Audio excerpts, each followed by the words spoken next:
오늘은 개인 카페 생존에 대해 이야기해 보려고 합니다. 장사를 하다 보면 프랜차이즈 커피숍과의 경쟁을 피할 수 없는 게 현실입니다. 흔히 요즘 가장 잘 나가는 저가 커피 3대장이 있죠. 어차피 못 이길 것 같은 가격 경쟁이라 이런 이야기 안 할 거고요. 골목길 동네 20평짜리 카페로 시작을 해서 3층 통건물 2호점 카페, 그리고 90평에 3호점 카페까지 올 수 있었던 저의 인사이트로 여러분들을 개인 카페로서 경쟁력 있게끔 만들어 드리겠습니다. 이 영상을 보시고 나면 카페 성공에 대한 감이 확 올 거예요. 사장님들, 요즘 경기가 정말 좋지 않아 많이 힘드시죠? 제가 아시는 식자재 납품업을 하시는 분은 예전에는 거래처 미수금 깔고 주결제, 월결제도 해줬었는데 요즘엔 특수 거래처 외에는 바로 결제 안 해주면 물건도 안 내린다고 합니다. 그 정도로 갈수록 경기가 더 힘들어지는 것 같아요. 현대 카페는 길 건너 건물 하나마다 심심치 않게 찾아볼 수 있을 정도로 많은데 그야말로 우리나라는 명불허전 카페 공화국이라 불릴 정도입니다. 심지어 대기업을 등에 업고 하는 프랜차이즈도 아니고 개인 카페로 어떻게 경쟁해서 살아남을 수 있을까요? 카페 창업은 조금만 준비해서 누구나 쉽게 창업할 수 있죠. 하지만 진입장벽이 낮은 만큼 쉽게 망한다고 합니다. 이 말도 맞지만 눈에 보이지 않는 굉장히 높은 장벽이 있는데 그걸 무시하니까 망하는 거예요. 그걸 보시는 분들은 운영을 잘 합니다. 그러니 운영을 잘하는 곳은 남들이 힘들고 경기가 어렵지만 꿋꿋하고 묵묵히 운영을 해나갈 수 있는 거예요. 장담하는데 망하는 사람들은 특징이 있습니다. 10년간 이 업계에 몸담고 있으면서 정말 주위에 많은 케이스들을 보는데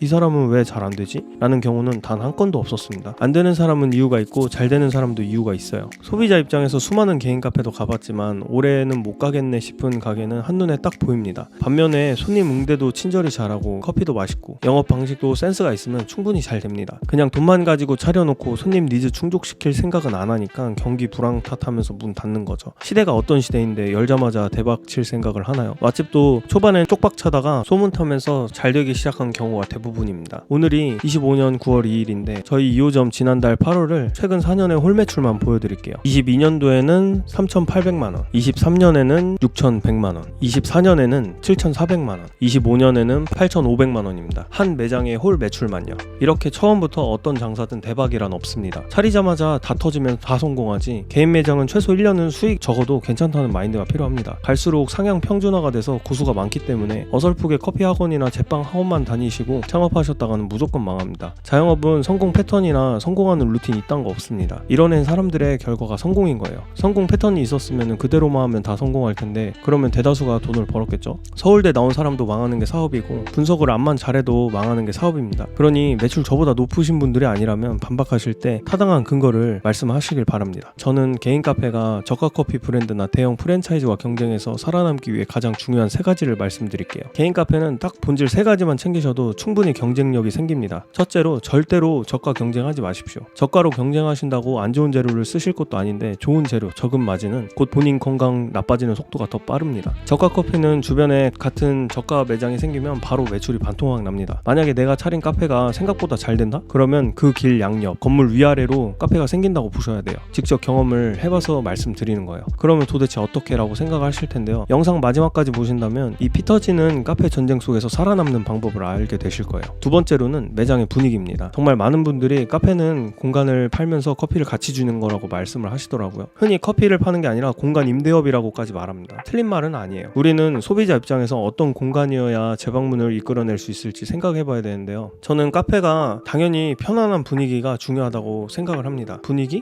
분위기를 어떻게 라고 생각을 하실 텐데 사람마다 선호하는 분위기가 분명히 있으실 거예요. 그렇다면 본인의 취향을 마음껏 파고들으시고 해당 분위기와 비슷한 카페를 많이 다니시면서 경험치를 쌓으셔야 됩니다. 본인이 좋아하는 건 남들이 하는 거 억지로 따라가는 것보다 훨씬 잘 살릴 수 있을 테니까요. 하지만 나는 그런 거 잘 모르겠다면 제 인사이트를 좀 공유를 해드릴게요. 먼저 카페는 당연히 편안한 분위기가 돼야 되는데 편안함을 느낄 수 있는 것들을 떠올려 봅시다. 우리는 자연에 있을 때 휴식하는 듯한 느낌을 받습니다. 그렇다면 인테리어의 재질은 가급적이면 인공적으로 만들어낸 것보다는 자연스러운 목재와 식물을 적극 활용을 하시는 게 좋아요. 그렇다고 원목 재질 가구랑 식물로만 도배를 하시면 투박해지거나 촌스러워질 수 있기 때문에 당연히 적절히 섞으시는 게 좋습니다. 저 같은 경우는 커피바나 테이블, 의자 같은 가구를 원목을 선호를 하는데요. 가장 포인트가 되는 것들이거든요. 이외에 벽이라든가 천장도 저는 최대한 자연스럽게 노출을 하는 편입니다.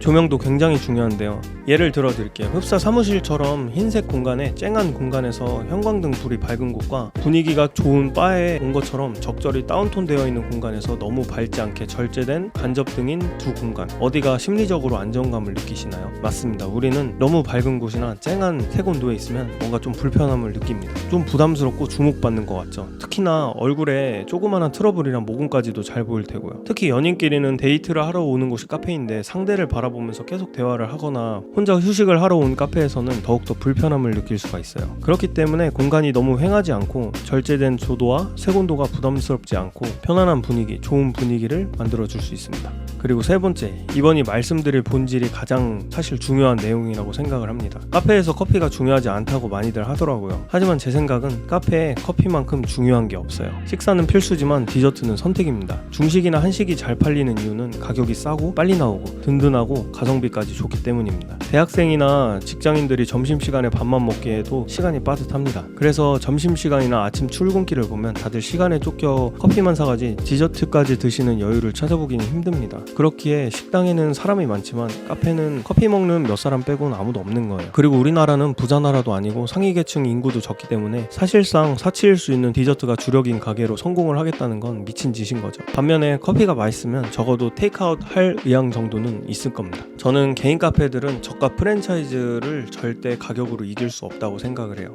개인 카페는 공간, 인테리어, 그리고 맛으로 승부를 해야 됩니다. 제 지인은 어느 날 이렇게 개인 카페가 많은 게 오히려 좋다고 하더라고요. 프랜차이즈보다 가격이 비싸도 말이죠. 카페마다 분위기도 다 다르고 다 수제로 만들어서 맛도 좋고 프랜차이즈보다 가는 재미가 있고 커피의 다양한 맛과 향을 먹으러 다니는 게 즐겁대요. 저는 한때 커피 맛을 몰랐을 때는 커피보단 디저트가 중요했었고 디저트를 먹으려고 카페를 갔었습니다. 스타벅스나 저가형 커피 맛에 익숙해져서 그런지 커피는 원래 쌉소름하고 좀 써야 커피답다고 생각을 하기도 했었고 달콤한 케이크나 담백한 빵과 같이 먹으면서 커피의 쓴맛을 균형을 잡아주는 거라고 생각을 했었어요. 마치 쓴 소주를 마시고 안주로 씻어내는 것처럼 말이에요. 근데 어느 날 맛있는 커피를 마신 이후에는 완전히 생각이 바뀌었어요. 고소한 커피가 이렇게나 맛있고 산미 있는 커피가 이렇게나 향이 좋고 깊은 맛이구나. 그리고 제 주변 사람들이나 직원들, 많은 손님들이 저와 같은 경험을 하면서 똑같이 말씀하십니다. 그 옛날에는 탄맛이나 쓴맛이 커피라고 생각을 했었는데 이제서야 진짜 커피 맛을 알았다고요. 보통 사람들이 흔히 커피의 고소함이라고 생각했던 탄맛, 쓴맛, 떫은 맛은 사실 대부분 잘못된 로스팅에서 비롯됩니다. 대형 커피 브랜드는 단가와 납품을 맞추기 위해 강한 불로 빠르게 볶아냅니다. 그렇게 되면 겉은 타고 속은 덜 익은 커피가 되고 불쾌한 신맛 또는 떫은 맛, 탄맛이 강하게 올라와요. 이게 흔히 우리가 소비하는 커피 맛의 정체예요. 그렇다면 진짜 고소한 커피와 향이 좋은 커피는 어떻게 만들어질까요?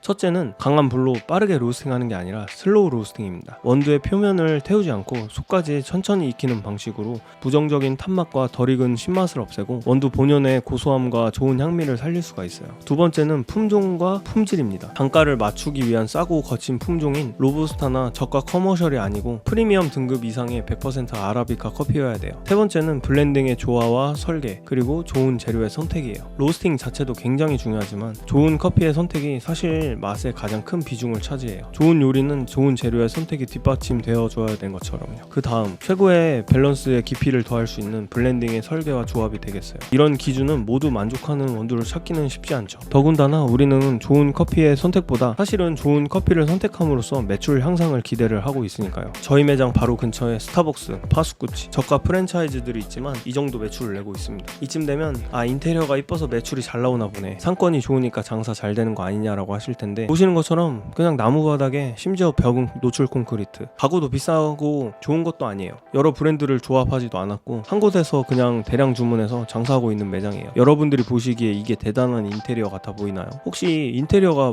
괜찮은데? 인테리어만으로도 올 법한데라고 느끼시는 분들이 있다 하더라도 여러분들은 이미 모두 아실 겁니다. 인테리어가 훌륭한 카페는 한번 가서 사진 찍고 나면 끝인걸요. 인테리어를 쫓는 고객님들은 또 다른 인테리어가 좋은 카페를 찾아가십니다. 인스타 감성 카페는 대부분 일회성이라는 말이 도는 이유는 인테리어만으로는 재방문을 일으킬 수가 없기 때문이에요. 동월 대비 4년간의 매출표를 보여드렸듯이 저는 지방에서 이렇게 매년 매출 향상 그래프를 만들 수 있었던 건 재방문을 해주시는 고객님들의 영향이 가장 큽니다. 신규 고객님들도 재방문으로 이끌 수 있도록 해야 돼요. 모든 사업이 마찬가지예요. 마찬가지예요. 특히 오프라인은 더 그래요. 계속해서 새로운 고객님만 찾아올 수가 없거든요. 저희 근처에도 프랜차이즈 카페, 스타벅스, 저가 커피가 있고 불과 1, 2년 전만 해도 바로 옆에 큰 개인 카페는 폐업하고 올리브영으로 바뀌었어요. 상권이 좋으면 그만큼 근처에 경쟁자가 많습니다. 상권만으로 장사가 잘 됐으면 1분 거리에 있는 개인 카페는 왜 폐업하고 올리브영으로 바뀌었을까요? 피 터지는 경쟁 속에서도 자리를 잡을 수 있었던 건 카페의 중요한 본질인 커피 맛, 그리고 커피의 차별성이라고 강조를 드리고 싶습니다. 저희는 논커피 음료 종류보다도 압도적으로 커피의 종류가 많습니다. 그러니 여러분들도 커피를 고르실 때 로스팅 날짜가 불분명한 커피보다는 언제 로스팅을 했고 어떤 맛에 포커스를 두고 로스팅을 했고 세팅은 어떻게 해야 되고 어떤 컵노트가 느껴지는지 정확히 피드백을 받을 수 있는 로스터리형 카페에서 커피를 구매하시길 바랍니다. 특히나 컵노트와 함께 어떤 맛을 내기 위한 로스팅인지 원두의 상세 정보도 제공하는 곳이어야 돼요. 품질 좋은 커피는 각각의 고유의 특별한 향과 맛을 갖고 있어요. 커피 한 잔이지만 커피의 상세 정보와 컵 노트까지 설명해준다면 고객 입장에서는 흔한 커피 한 잔이지만 이 카페만의 굉장히 특별한 경험일 수가 있어요. 카드로 커피 정보를 제공한다면 더욱 특별해지겠죠? 플라시보 효과라는 게 있습니다. 심리적 효과인데 약효가 전혀 없는 거짓 약을 진짜 약으로 가장해서 환자에게 복용하도록 했을 때 환자의 병세가 호전되는 효과입니다. 커피도 마찬가지예요. 아무 생각 없이 마시면 다를 바 없는 커피일 수 있지만 이 커피를 드실 때 초콜릿한 향과 헤이즐넛 뉘앙스가 좋습니다. 또는 열대과일, 자스민의 향이 좋은 커피라고 말 한마디만 하더라도 마시면서 분명히 오 정말 과일 향이 나는데 초콜릿 뉘앙스가 좋은 커피인데? 라고 느낄 수 있어요. 그래서 저희는 거래처마다 발주 시에 블렌드의 정보가 담긴 카드를 키로당 100장 혹은 필요한 수량만큼 무상으로 지원을 해드리고 있어요. 따라서 여러분들이 반드시 좋은 커피에 걸맞는 카드를 제공받을 수 있는 업체를 추천을 드립니다. 여러분들이 만약 좋은 커피 그리고 정보가 담긴 커피를 동시에 제공하는 업체를 찾고 있으시다면 아래 고정 댓글에 링크를 클릭해 보시는 것도 추천을 드릴게요. 좋은 원두는 확실히 다름을 느껴보실 수 있을 거예요. 그 차이는 분명히 또 점진적인 매출 성장까지 기대해 보실 수 있고요. 오늘 영상 시청해 주셔서 감사드리고요. 다음에 또 좋은 정보로 찾아오겠습니다.